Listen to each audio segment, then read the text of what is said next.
Welcome back mga kapatid. Balik tayo dito sa talyer at usapang clutch muna tayo. Iwan muna natin itong electric vehicle. Kasi gusto ko maipakita sa inyo yung nagiging problema ng maraming mga kapatid natin na kapag nagpalit sila ng clutch assembly at bumili sila ng OEM or replacement, hindi naman napapansin nung nagkabit na hindi pala sila parehas. Kasi tandaan nyo po mga kapatid, pag clutch po ang pinag-usapan, pagka manual clutch ang pinag-usapan, importante po ang geometry.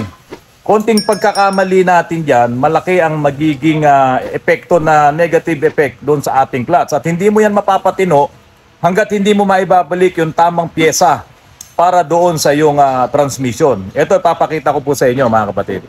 Dalawang 2cm ang diferensya. So nung nasiraan siya, nagpalit siya nito. Kung tutusin na bago pa to oh. 'Di ba? Bago pa 'yan, wala pang ang kalugyan. Ayan. Tapos nagpalit din siya ng pressure plate. Okay, kaya lang mali yung naipalit eh. Kasi kung nung nakaraan nagpunta po sa amin to, nagpa-repace lang siya. Kasi nga dragging. So ni-repace namin, hindi kami nagpalit ng clutch dahil nga sabi niya bago pa yung clutch niya. So ngayon, hindi namin yan pinalitan, ni-repace lang, binalik namin, nagdadrag pa rin. Tapos nung nakita ko, hindi talaga sakto yung yung flywheel saka itong lining. Pwede ba natin isukat yung flywheel saka lining? Sukat natin. Dito sa flywheel. Yung luma. Lining lang, lining. Kasi makikita mo yan eh. Ayan ang laki ng sobra Nakita mo? 'Di ba? Ang laki ng sobra sa mga gilid. Sobrang laki ng sobra ng flywheel, ang laki ng space dito. Ngayon yung bago, kasi nagduda na ako nung makita ko yan, bakit ganun? Hindi dapat ganun. So ngayon yung bago, ito na yung kinuha natin sa kasa. Tignan nyo po mga kapatid, isentro mo.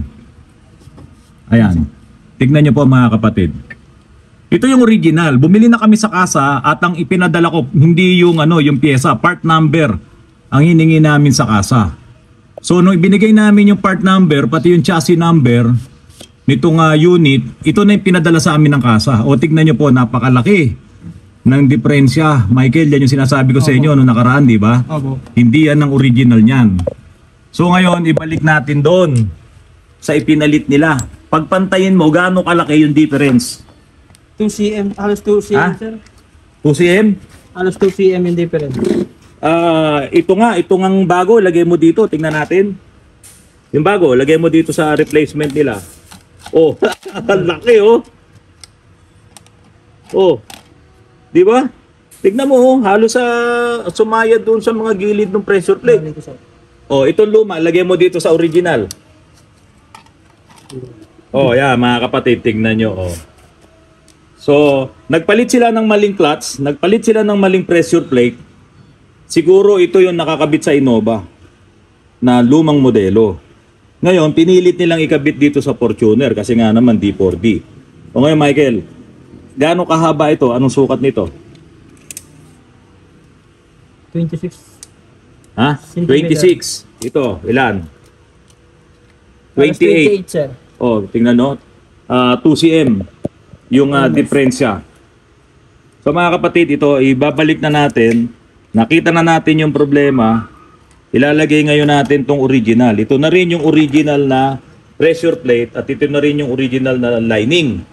Paano tayo nakakasiguro, Michael, na yun ay original? Dahil sir sa part number sir kinuha natin. Di ba? Saka yung chassis number binigay na natin sa Toyota. Kasi ito mga kapatid, halimbawa, dinala to sa ibang shop ulit. At pinalitan ulit ng clutch at ipapakita yung luma.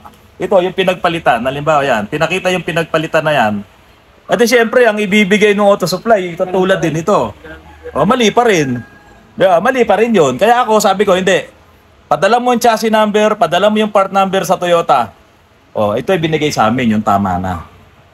So, ganun po ang style sa mga kapatid naming may shop pagka napansin nyo na talagang magkaiba na, or meron kayong nakitang kakaiba doon sa pagsasama-sama ng mga pyesa na to, magduda na po kayo kasi hindi nyo mapapatino yan. Tandaan nyo po, lagi kong sinasabi, sa clutch, kapag ka po nagkaroon ng konting problema or hindi tama yung nailagay na pyesa. Kaya nga yung washer napakalaking tulong, di ba Michael? Opo. Napakanipis ng washer pero napapalambot yung clutch natin kasi nga ang pinag-uusapan dito geometry. What more ito, mali yung nilagay mong pyesa. Talagang magkakaproblema. Release bearing, sir. Release bearing, ano nangyari sa release bearing? Pakita mo nga dito. Magkaiba rin. Magkaiba oh. Kaya mga kapatid magkaiba po yung release bearing dito sa pinalit. Ito yung original, galing sa kasa, ito yung pinalit. Ay maling-mali po talaga. Mas makitid siya. Titigas talaga clutch niyan, Michael. Kasi lalayo eh. Yun nga po. Diba? Ngayon, ang washer natin dito, huwag masyado makapal Ako, Baka sumagad. Manipis na lang. Sige, kabit na natin. Kabit nyo na. Modelo po yung Fortuner na to Ayan po, modelo yan. Si Michael at saka si Al, magbayaw. Ang tumitira dito. Mga kapatid, pag nagpagawa po kasi kayo sa kasa, pagpasok niya sa service bay, at tinanggal na ng mga technician or ng mga mekaniko doon, yung mga piyesang kailangan palitan, dadalhin yan doon sa kanilang parts department. So yung parts department naman nila, titignan yung mga part numbers niyan, pati yung hihingi siyempre yung chassis number nyo. Titignan nila sa libro yan. Titignan nila sa computer nila kung ano yung tamang piyesa. Kaya po hindi talaga nagkakamali ang mga kasa sa pagpapalit ng tamang piyesa sa inyong sasakyan. Tuloy natin ng konti, no? Kasi may nakita akong hindi tama talaga dito sa ginagawa naming Fortuner na yon. Nagpalit sila ng piyesa. Doon na po nagsimula lahat yung problema kasi ito, bagong-bago pa nga wala pa nga kagas-gas dito Ayan hindi nga lumalim Bago pa. Tapos ito rin, maayos pa. Kapal pa, bago pa. Itong clutch lining, mga kapatid, Toyota. Original. Ayan nakalagay Toyota. Aisin 1 nakalagay. Kaso, itong pinalit nila, XCD, yung pressure plate. XCD, ayan. Nakalagay, yan ng linaw, yun, XCD. Basta ba? Hindi masamang magpalit ng replacement or ng OEM. Pero kapag ang ipinalit yung OEM, mali, masama talaga yon. Tapos, mali na nga, naging chapsuy pa. Kasi ang nangyari dito, yung pressure plate, XCD. I-close up mo nga, Marco. XCD yung pressure plate. Tapos, yung clutch lining, Aisin. Di ba? Tapos, mali pa. Yun ang problema. Mali din yung kanyang release bearing. Napakalayo ng itsura niya doon sa original. So dito sa nangyari sa Fortuner na to, mali na yung pyesa, chapsuy pa yung inilagay nila. Kasi si XCD naman talaga, hindi po siya yung, sabihin na natin, hindi siya yung tamang replacement para sa Toyota Kaya po kami dito, kapag Toyota, Aisin po talaga kami. Hindi ako naglalagay ng XCD. Kasi talagang magkakaproblema. Magkaiba po talaga sila. Ngayon, ang tanong dito, bakit mali na nga, kumasya pa dun sa unit? Di ba? Kasi si Toyota po, marami siyang models at variants na manual na halos pare-parehas ang kanilang engine.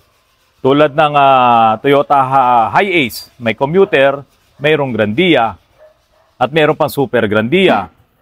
Si Fortuner, may 3 generation. May Gen 1, Gen 2, Gen 3. Halos lahat yung technology nila ang tinatawag na D4D. Halos pare-parehas yung design ng makina nila, nagkakaiba lang sa laki. Kung yan ay 2.5, 2.8, 3.0, yung mga unang model. So, yun ang nagiging problema. Hindi naman pwede po talagang pare-parehas sila ng clutch assembly at ng transmission. Magkakaiba rin yung kanilang mga flywheel. Pero, kumasya. Di ba? Kaya lang, ang hindi po napansin dito nung unang gumawa, kumasya nga, pero nakita niya may problema o may espasyo, hindi siya talagang sakto. Ito lang nga po na sinasabi namin sa inyo, kapag sa clutch, ang importante po dyan, geometry. So dito po, mali ang clutch assembly, mali ang lining, mali ang pressure plate, mali ang release bearing, pero kumasya. Ngayon, ikinabit nagkamali din po kasi yung mekaniko. Kaya po, ang ating masasabi sa mga bagong mekaniko, sa mga kabataan na subscribers natin dito, lagi nyo pong tatandaan yung sinasabi nating comparison. Iko-compare nyo. Lalong-lalo na kapag iyan ay bago pa kayo ang unang kumalas, lagi po nyong tatandaan yon, i-compare nyo. At kung meron naman kayong mga cellphone na may mga video, i-video nyo para alam nyo kung paano ibabalik. Kahit na ano po yung ginawa nyo kung kayo ay nagsisimula pa lang. Pagkalas ng preno, i-video nyo muna. O kaya picturean nyo. Habang kinakalas nyo, bawat kalas may picture. Pag binalik nyo, meron kayong guide. Sa ganito, importante din po yun. Sa makina, importante din po yun. Nandyan ang technology, gamitin nyo para makaiwas kayo sa mga ganitong klase ng errors na hindi po ang nag-create ay yung binilan nyo. Ang nag-create po dito ng errors ay yung nagkabit kasi hindi niya na-compare. Di po ba? Ngayon, nagpasalin-salin to. Pinalitan ng iba, mali. Nung pumunta sa ibang shop, ipinadala yung mali, yun pa rin yung biniling pyesa, mali pa rin. Kaya po kapag may nakita kayong hindi nakakaiba talaga, doon sa pinagtanggalan nyo, nakita nyo, medyo hindi talaga siya sakto o hindi siya bagay doon sa pagkakabitan nyo, asahan nyo na po yung kasa. Asahan nyo na yung original. Magtanong na kayo na sa kasa, kung sa kasa man yan, or humanap kayo ng kung yan ay mga lumang sasakyan na, call a friend. Marami pong mga matatawagan para ma-share sa inyo yung kanilang kaalaman pagdating po dito sa mga pyesa. At saka dapat po, ang auto supply na binibilan nyo, ang mga supplier nyo, talagang kadikit nyo. Para pwede kayong pahiramin, pwede kayong mag-sample. Kuya Nick, diba? Kuya Freddy, ng Nick and Freddy. Baka naman pasample ako nung yung mas mataas na modelo ng Fortuner. Kasi wala mali ito hindi ito yung tama Diba? Dito po sa Antipolo, si Kuya Nick at si Kuya Freddy nagpapahiram sa amin. Regardless, kahit mabuksan namin yan, basta wag lang madudumihan, wag lang masisira, wag lang tatamaan ng higpit ng tornilyo, basta sukat-sukat lang pwede. So, yun po ang importante. Kapag po kayo metallier, kaibiganin nyo po yung auto supply. Sila rin po ang buhay nyo at sila rin ang pwedeng pumatay pag mali ang piyesang naibigay. Maraming salamat po mga kapatid. Ito, tingnan nyo po. Meron kaming pinasyalan ni Marco kanina. Si Marco gustong bumili ng kotse. O, ayan o. Ito po ay Cherry. Ito yung napakamahal, 2.7 million. Itong Cherry na to hybrid. Pwede siyang straight electric, pwede siyang straight gasoline. Ito namang isang Cherry, 1.3 million. Ito yung minor lang yung kanyang pagka-electric. Kapag ka na-traffic ka, huminto, doon lang gumagana yung electric. Kapag ka ipinrogram mo siya doon, halimbawa, huminto yung sasakyan, traffic, saka lang mag-electric, mamamatay yung gasoline, yung ice niya. So pag umabante ka naman, automatic din gagana yung yung ice niya at yung electric naman na mawawala. Very mild lang yung pagka-hybrid nung itong isang to. Pero itong isa, mapoprogram mo siya na all throughout electric at pwede rin naman na all throughout na ice. So yan po yun. Mga kapatid, ang gagawin ko po dito sa EV, sa hybrid, saka sa EV, makikiusap tayo sa lahat ng kasa, pupuntahan po namin at gagawan po natin ng review yan para sa inyo. No, lahat ng mga electric vehicle nila, yung hybrid vehicle nila, pupuntahan po namin ni Marco yan, yung pamangking ko. Magtatanong-tanong tayo ng konti, kung ibibigay talaga nila lahat yung information regarding dun sa hybrid nila, mas maganda, i-vlog natin. Pero kung patapyas pa-chop-chop lang yung kanilang information na ibibigay, wala po tayong magagawa doon. So sana, lahat sila makipagkaisa na ipaalam sa buong Pilipinas, no, sa buong subscribers ng Autorans kung ano yung itinatago ng kanilang hybrid na sasakyan. Tapos sir, may wireless charging. Dito. So ito yung first na hybrid ng Cherry. Ito yung first na hybrid nila. Mild hybrid. Ibig sabihin ng mild hybrid, pag na-stop ka sa traffic, mamamatay yung engine. Totally mamamatay Tapos gagana yung electric. So pag gana ng electric habang naka-traffic ka, wala kang emission. Tama? O wala din yung low speed brake emission. Tapos po sir, couple of times mabubuhay ulit siya sir pag nag-engage na po. So once na mag-engage ka, gasoline na yun? Gasoline na siya. So habang nakahinto ka lang, naka-idle ka, yun yung electric. So yun yung mild habang naka-idle. While kapag po, sir, pag pure electric po, sir, ayun nga po yung sinasabi ko sa inyo na plug-in po, ayun po yung pure electric na sir. Yung pure electric, yun po yung fully electric na pwede siyang tumakbo ng pure electric. Anong model ng Cherry? Ito, sir, Tiggo 8 Pro plug-in hybrid po. Pero ano pa rin to, hybrid pa rin to. Ibig sabihin, nandun pa rin yung gasoline, yung ICE. Pero ang maganda sa kanya, sir, pwede niyo po siyang i-switch. Masiselect mo siya. Apo. May Unlike option ito, po siya dun, automatic sir, lang siya. na pwedeng pure electric, pwede ding pure gas. So, ang maganda dito, sir, pwede siyang i-charge. Okay, pwede siyang i-charge. So, ano to, may sarili ba siyang yung charge? Plug, opo. Meron siyang adapter po. Meron siyang rechargeable, Yes, meron siyang battery charger. Na 220 naman yun, di ba? Opo, 220 naman siya. Opo. Gano'ng kabilis siya mag-charge? Mga at least 3 to 5 hours lang po, sir. Pero yung 3 niya, ayun na po yung ano niya. Kaya naman pala ganun. Kasi 3 hours to 5 hours magcha-charge yung battery nitong mga hybrid vehicle na ibinebenta ngayon nitong mga automotive manufacturers, no? Itong Cherry na to, 3 to 5 hours daw siya magcha-charge ng fully charged. Kaya parang nakikita ko na yung mga charging station na itatayo ng mga kapatid natin na nandyan sa mga probinsya. Dapat kasi meron lang silang mapupuntahan na station na makakapagpahinga sila kasi nga 3 oras. Makakapagpahinga sila, makakakain sila at kahit paano meron silang mabibiling mga inihaw dyan o yung mga gano'n mga kapatid. Di ba sa mga kainan, siyempre maglagay na rin kayo ng charging station sa mga karinderya nyo dyan. Malaking business po itong EV mga kapatid, tandaan nyo po. Kasi lalaganap na to, wag po kayong mag-alala at hindi po ito mapipigil. Gaano yung isang buong yung fully charged ng battery niya, gaano kalayo na inaabot? Ayun, sir. Pag pure electric po, sir, yung ginamit niyo, sir, siguro mga 97 kilometers yung kaya niyang takbo. 97, Pag pure electric po, street driving yun, walang traffic doon. Opo. Sure, Basta- pero kung traffic, Ayun, half of the siguro possible. Pero siyempre mga kapatid, hindi naman yan naabot sa talagang lowbat na yung iyong baterya. At kung sakali namang mag-lowbat yun, tuloy-tuloy pa rin naman yung andar mo kasi nga hybrid ka eh. Kasi meron ka pa ng mga ICE engine na nakakabit. Anong battery ginamit? Ay, hindi na kami. Hindi mo, moralin mo kasi isa yan sa... Bago lang kasi yun, sir. kasi isa yan sa hinahanap nila ngayon. Isa yan sa malaking problema sa iyo. Siguro possible, sir. Hindi, kahit China, alam mo ba na ang China ngayon yung naka-invento ng sodium ion? O, alam mo ba yun? Bago yun, sodium ion na invento nila. So yung sodium ion, China ang ang nag-invento nun, sila yung gumawa, katulad ng solid state ni Toyota. Hindi na siya liquid, hindi na siya mayroong gel form. Yun yung 15 minutes lang, fully charge ka na. At pwede kang tumakbo ng 900 kilometers na straight driving. So kung traffic ka, kaya mong ubusin yun within the day. Sobra-sobra pa yun kung traffic sa Metro Manila. Anyway, so ito, Tigo, sana makapag-test drive tayo. Pero nag-i-enjoy ako, ang ganda ng ano niya. Itsura niya. Sobrang ganda. Ito ay magkano? 1.350. 1.350. So ano nga ang pangalan mo? Ano? Patrick po, sir. Patrick. Andyan din po yung contact number. Ayun, mga kapatid, nandito ako sa Cherry sa Ortigas Extension.